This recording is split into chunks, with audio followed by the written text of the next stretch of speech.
My amplified unit salute. Saturday night's main event. Your amplified review begins now. This is the third of 3 reviews on this Saturday night. By the time you guys catch this, it could be indeed Sunday morning, because I know it's going to be late. The NXT Great American Bash review is live on the channel. The All in Texas, AEW All in Texas review is live on the channel. Check out both. One show I didn't like very much. The other show I liked very much. Each for several different reasons. Catch those reviews.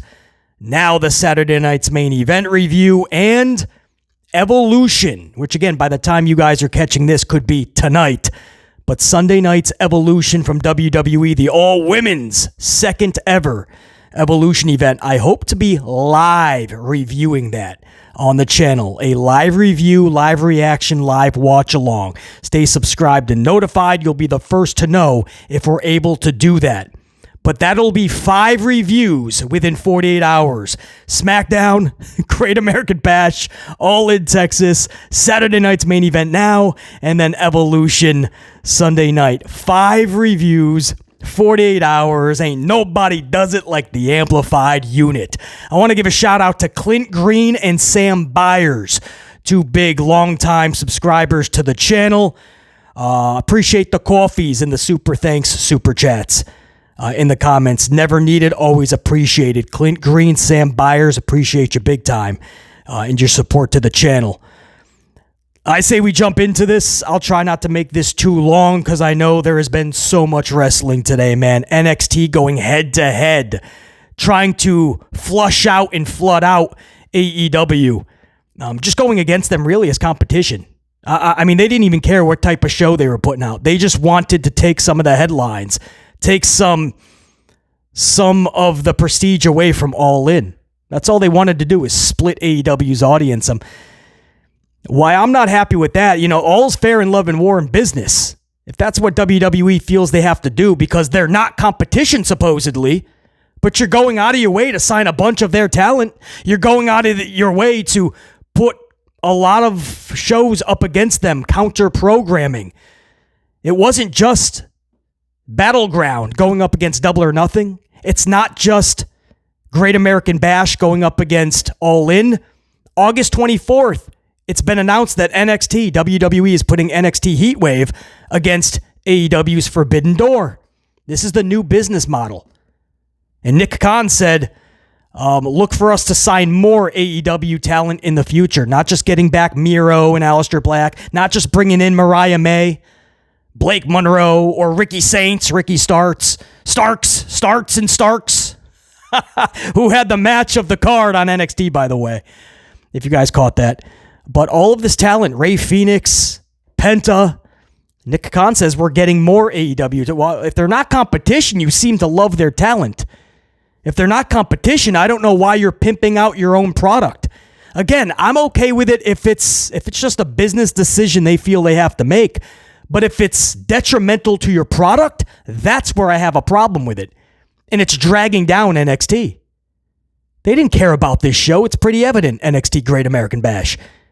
They just wanted to split AEW's audience. Well, I think it backfired because AEW All in Texas, just wow. I think I put that in the thumbnail for that review. Just wow. All right, but that's what's already on the channel. Evolution is what's gonna be on the channel, hopefully live. This Saturday night's main event, hopefully this won't take too long, man. I'm gonna try to breeze through this, man, so we can all be fresh for Evolution. We kicked off Randy Orton versus Drew McIntyre on this show. Orton just pins Mac. I wish I could tell you more. JellyRoll's out there, Logan Paul. It's to set up their SummerSlam tag match. Imagine being gone because Mac just came back last Friday. Not this past, but last week. Just came back from another absence. Could you imagine being gone for a while? And when you come back, you're told that the creative they've been planning for you is to lose to Randy Orton immediately. And then we'll put you in a weird tag match, Logan Paul, JellyRoll, where you're going to most likely lose again. I don't see Randy Orton and JellyRoll losing at SummerSlam to Logan and Drew. So it just amazes me that this match was even made, and Mac is just looking up at the lights. Yes, Orton can't really afford any more L's on bigger stages either, which is why this is just awkward booking. As if we haven't seen this match 100 times in the past. Why was it needed? Seems like filler to me. And it also seems like Helmsley doesn't really care how he books Drew McIntyre. And that's a shame, because last year, Drew McIntyre helped put the company on his back. Even when Helmsley was giving CM Punk and Drew McIntyre nothing, those two dudes were turning chicken shit into gold. Drew McIntyre deserves a lot of credit for what he's been able to do, especially when he turned heel. He should be a diabolical heel right now, with really solid booking to back up his performances, but he gets nothing. If I'm Drew McIntyre, I'm pissed off. After the match, JellyRoll knocks out Logan Paul. Moments later, it's official. The tag match is on at SummerSlam. Wow, that came together fast. Because they have so many events, everything's a money grab anyway. They're just like, let's just announce it. Doesn't even matter if it makes sense. Doesn't matter if it's more realistic if we take some time. They don't have any time. You guys realize SummerSlam's already in 3 weeks? By the time you see this, less than 3 weeks. Next up, Naomi and Jade just start brawling. They're showing a bunch of wrestlers in the front row. You know how they do, celebrities. Jade's there smiling. Naomi attacks her. A full-out brawl is on. Nick Aldis just happens to be out there. Nick Aldis is like, you know what? I know what this match at Evolution needs between Jade and Naomi. A special guest referee. Bianca's music hits. Here comes Belair. All right, I'm okay with that twist. I think it would have been more of an impact if you had Belair come out during the match tomorrow night. I don't think she needs to be a referee. But where do you go? Does she join Naomi in the heel realm of things? Does Bianca finally turn heel and she joins forces with Naomi? Does Naomi need that? And then you set off on a Jade Cargill Bianca thing as a side feud toward Jade and Tiffany. Can Jade handle that? Jade has enough issues right now. She's still very green. She still has to get a lot better. You want to give her 2 or 3 different stories and feuds? I don't know. Or does Bianca just help Jade take this W and carry that momentum into SummerSlam? I don't see them turning Bianca heel. I don't know how you guys see it. Solo Sikoa then defeats medium-sized Jimmy Uso via pinfall and assist from Hikuleo.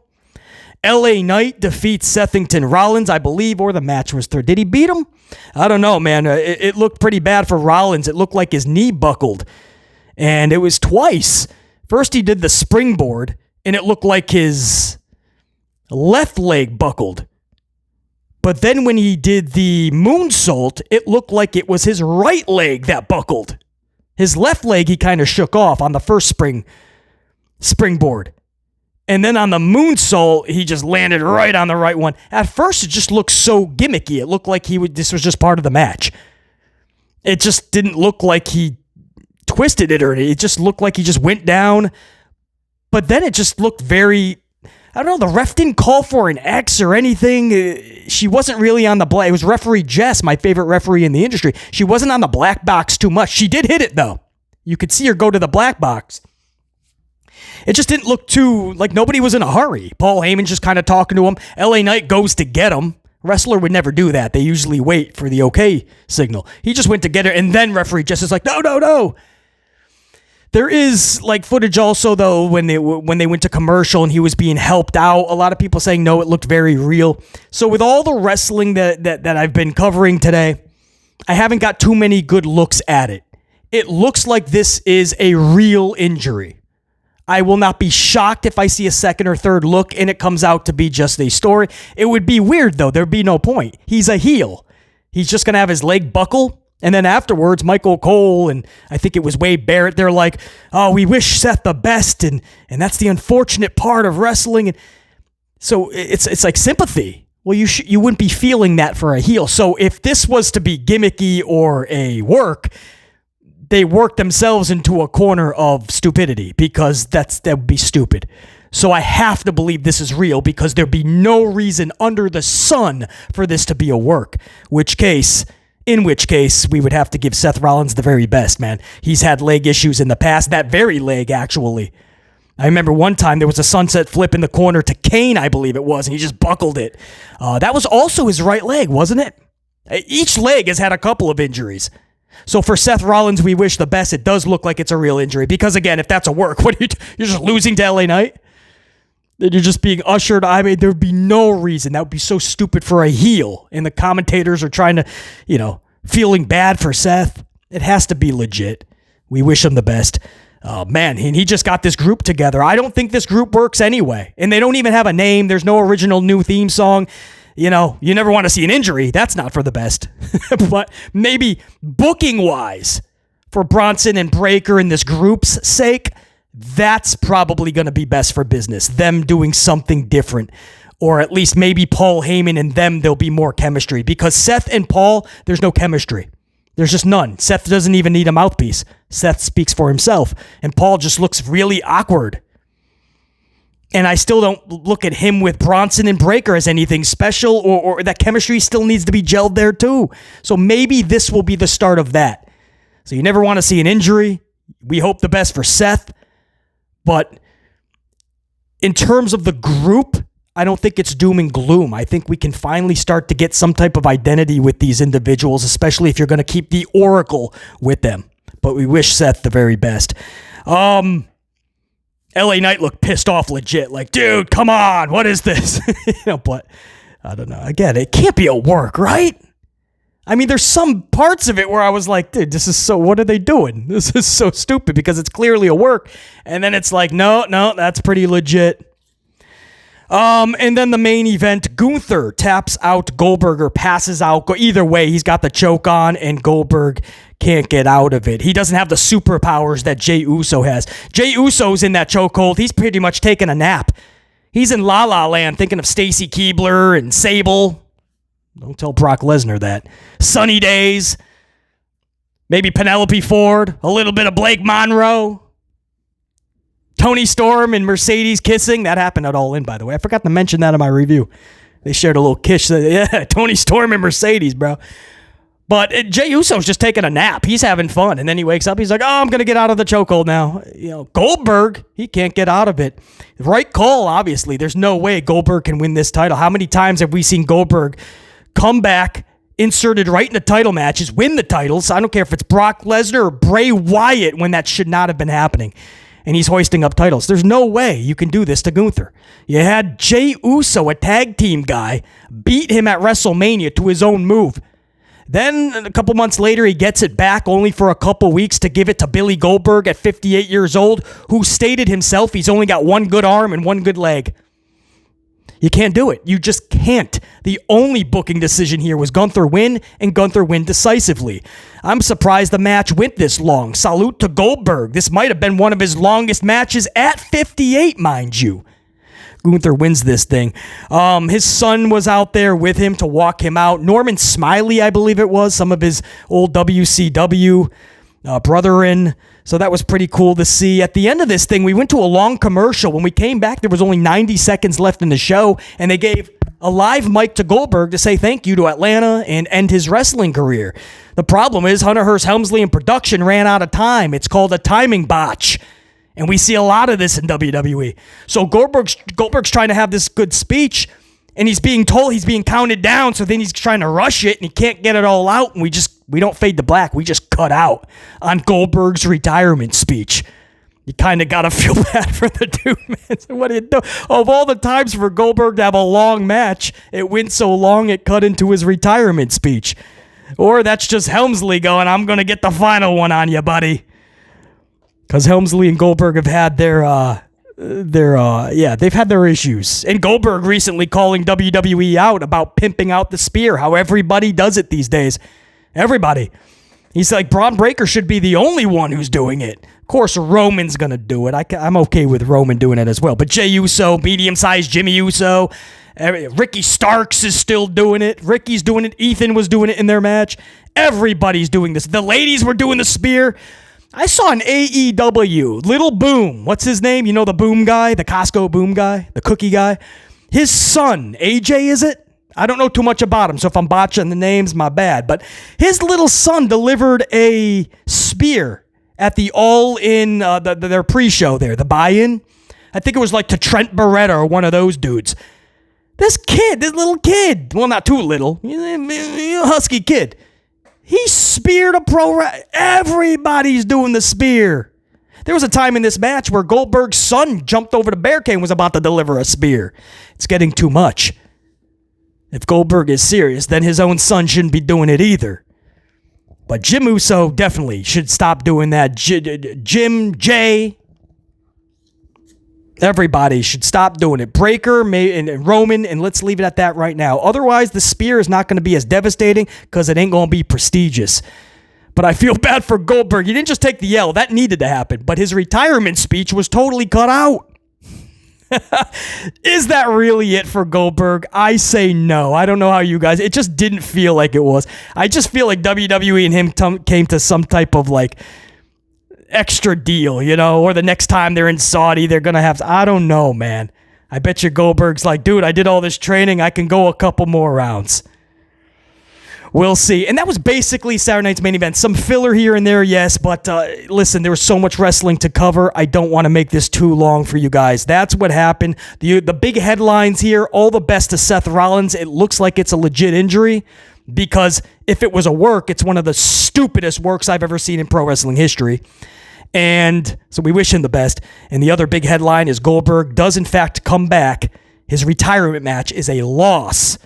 And then his retirement speech is cut out because of a timing botch. Again, I don't know if it's actually his last match, but that's the other big headline. The only other headline I can conclude from this show is I guess Bianca Belair is going to be a special guest referee during the Jade and Naomi matchup. If anybody cares, if anybody thinks that's going to enhance the match. You knew she was going to be involved. You just hope there was something creative for the finish or the run-in, but now they just ruined the surprise. They're just like, you know what? She's going to be the special guest referee. I think this is to kind of hide the Jade Cargill performance. Much love over to Jade, but I don't know if WWE can even trust her in these type of matches right now. She's just looking... I don't know if she's progressing in the right way. And I'm a huge Jade supporter because I see the presence and the aura she brings, and she should be a big superstar. And I just don't know if her heart's in it. I don't know if she really wants to do this pro wrestling thing long term. Of course, we can't speak for her. Maybe she would say she is, and she does love it. I just don't feel that from her. And then you hear her interviews, and she complains about, not complains, but she's not a big fan of the travel and this, that, and the other thing. And it screams Brock Lesnar.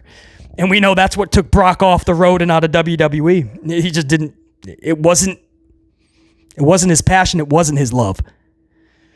I just think that Jade should be farther along right now. And it's just like, especially as of late, I just feel like she's regressing and taking steps back. Maybe this is just a way to kind of keep things afloat from the jump. Have Bianca out there. I don't know, guys. Saturday night's main event, your Amplified review. Thank you, guys, man. What a Saturday evening. All 3 reviews. If you count the SmackDown, that's 4. And then comes Evolution. Hopefully you guys can stop by the channel and say what's up to BC in the unit, even if it's only for 5-10 minutes. Watch a matchup or 2. We'd love to have you in the live chat if you're subscribed for 4 weeks plus, 4 or 5 weeks, whatever I put in. Channel membership, we'll put you right in, obviously. I appreciate the support always. Never needed, always appreciated. Yeah, let's do it, man. We're going to end it in a big way this weekend. Evolution, the 5th review in just 2 days. Until next time, and there will be that next time. BC in the unit, we're saying check you. Salute.